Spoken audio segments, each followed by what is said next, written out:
Hi, you're watching the mainstream. I am Simran Shiwalkar, and we are in Pune witnessing the latest edition of Emerge Tech, the Multicity Roadshow, brought to you by the mainstream. I have with me Mr. Sahibsingh Sethi. He's the Director of Information Security Projects at Sutherland. Mr. Sethi, firstly, thank you so much for being a part of this conference. Thank you, ma'am. Thank you for having me here. Absolutely, the pleasure is totally ours. And with that being said, let's lead with your experience today. How did you find the conference so far in terms of networking, meeting your peers, content curation, and the overall flow? Right. So the overall experience today has been quite decent, quite wonderful. Right. Last event comparatively, we had lots of other OEM partners. This time we have less OEM partners, which is very well organized. Right. There is less partners who are actually trying to sell stuff. Only we have good right partners that are there, and you get the opportunity to connect with your peers, Correct. frequently industry leaders.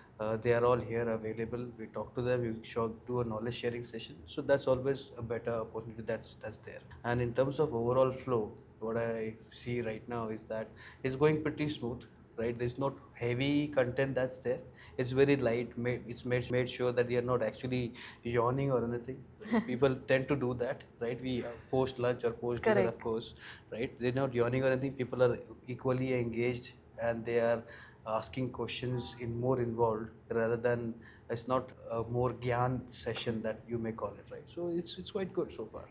Great, and thank you so much firstly for your kind words, Mr. Sethi.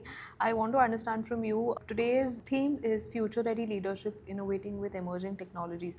From a director's point of view, from a leader's point of view, how do you envision the roadmap for the next few years in terms of evolving landscape, emerging technologies like AI, cyber, cloud security? Right. So when you look at it, right, overall, we've from a industry point of view, how we've come.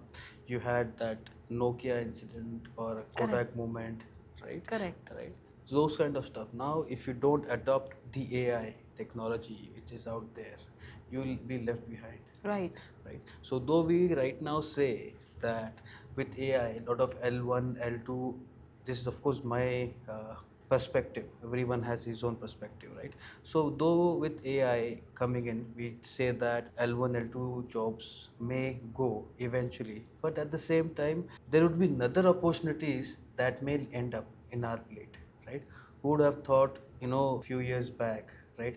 There will be mobile developers. Correct. This many mobile developers, Correct. right? So initially we had that landline. Yes. It used to take 5-7 years in India. BSNL ka that line will come and that. Correct. Right?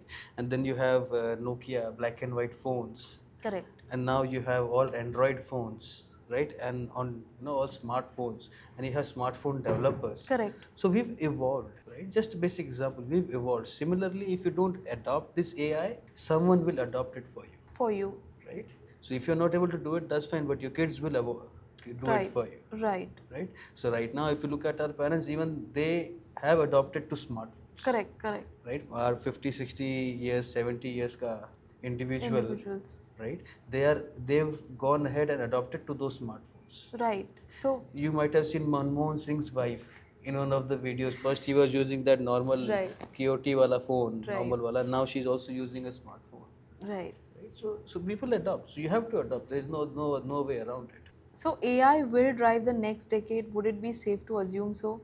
Of course, definitely it will drive the next decade. Maybe beyond that. Beyond that. Maybe beyond that. Wonderful. And next I want to understand from you, conferences or events like Emerge Tech, where the whole purpose is to bring a lot of thought leaders and top industry leaders under one roof and have that kind of networking and discussions around emerging technologies, have some of the pressing challenges showcased and talked about. How relevant do you think these conferences are? What's the significance they hold from your point of view, if you can share your experience around it? So now what happens is eventually when you grow up in the industry, correct, you tend to lose your technical touch at certain point. Correct. Because you do not have hands-on experience. Right.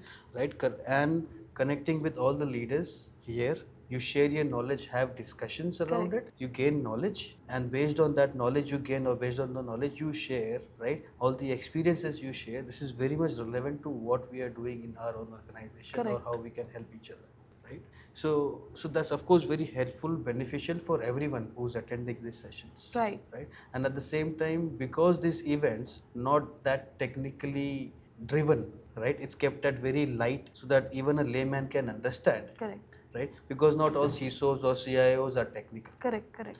So keeping that in mind, all these events are kept in such a way, even the conversations that we have are such a way that even a layman can understand. That's definitely very helpful for all the industry leaders out here. Superb, and thank you so much, Mr. Sethi, for making this conversation very insightful. Thank you so much for sharing your experience as well, and I look forward to connect with you again. Definitely. Same here, ma'am. Thank you for your time.